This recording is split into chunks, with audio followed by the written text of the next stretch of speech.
Being a new parent is stressful enough without having to check on your baby every few minutes, right? Knowing your baby is safe gives you that peace of mind, and a baby monitor can give you an extra pair of hands and ears. In today's episode, I share some ideas on what to look out for when selecting baby monitors. I'm infant massage instructor Helen Thompson. Hello and welcome to First Time Mums Chat. Being a parent for the first time is challenging and changes your life in every way imaginable. To help ease your transition into parenthood, I aim to offer supportive, holistic approaches and insights for mums of babies aged 4 weeks to 10 months old. My goal is to assist you to become the most confident parent you can and smooth out the bumps along the way. This podcast is brought to you by My Baby Massage, so let's do this together. This podcast is for informational purposes only and does not constitute medical advice. Please contact a medical practitioner if you are concerned or have any medical issues.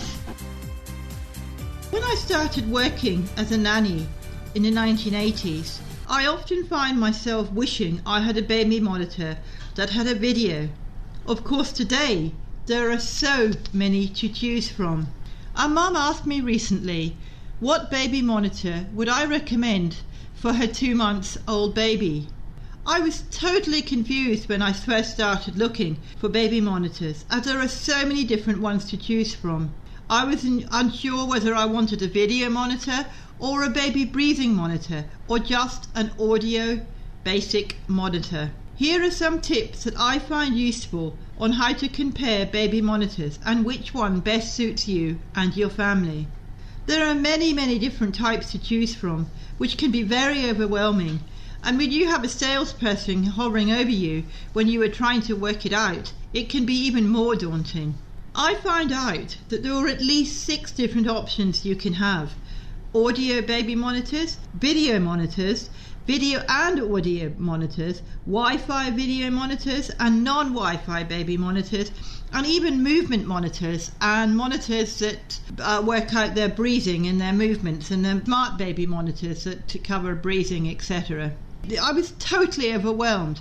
So to make it easier for you, I'm going to focus on the 3 that I have found very useful and why. As I mentioned, I have worked in the childcare industry for many years. The audio-only monitors were fantastic, as they are the most traditional, and it gives you the ability to hear the sounds of your baby crying in another room. They have a parent receiver in the other room. It's a bit like a walkie-talkie. This kind of monitor is great if you just want to hear your baby cry, but if you want to see your baby as well, that is a different story. In my day, as a childcare worker, they didn't have all this modern technology, so that made it harder for me. So I have chosen 3 monitors. 1 is a video and audio monitor, 2 is a video only monitor, and 3 is, if you want to spend more money, you can get a breathing monitor that shows you when your baby's breathing and if what movements your baby's doing in the cot and checking their temperature and everything else. I will also go through the factors that you need to consider before buying a monitor. So let's get started with the basics. A video and audio monitor. I found this type of monitor great when I was working as a nanny on night duty, as I could not only hear the baby, but I could watch the baby as well. The inclusion of both audio and video gives you the extra pair of hands and ears on your baby when they are in another room sleeping. The advantage of having a video as well can be beneficial, as you can watch your infant when they begin to roll over, even if they have moved from your room to their own room. It gives you the peace of mind knowing that they are safe, even if they are not next to you. These kind of monitors are very popular, and they are sometimes referred to as just video monitors. There are 2 different types, one of which works with Wi-Fi and the other that uses a signal that cannot be audited by anyone. I will talk more about that when we get on to factors to look out for. I only came across those ones in the last couple of years. In the 1980s, when I first started doing nanny work, they didn't have video, they just had audio monitors, which worked well, but I think having a video now is an option that I think is important. You can also have video only monitors. These monitors are better for the older child from the age of around 12 months old, as you can see what they are up to in their rooms early in the morning, for example.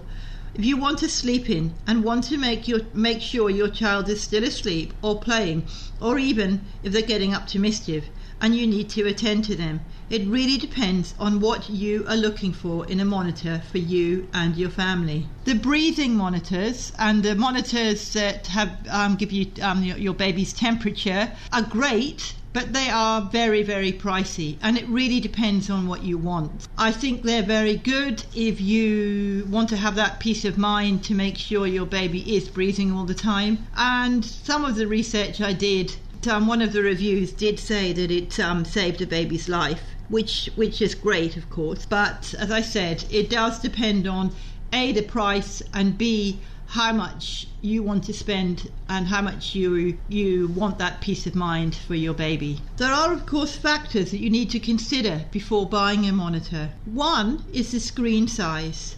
The screen is where you will be viewing your baby, so the size of the screen is important. It depends on what you want from the screen. A 2.4 inches is on the small side, 3.5 inches is a standard size, and if you want a larger screen, I suggest going to 5 inches.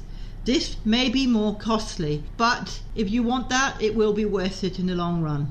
Camera mount. This is an important one. It depends on if you want to angle the camera in different directions so you can see your baby, or whether you want to mount it on the wall. But the kind of monitor depends on what, as I said, depends on what angle you want your camera to be.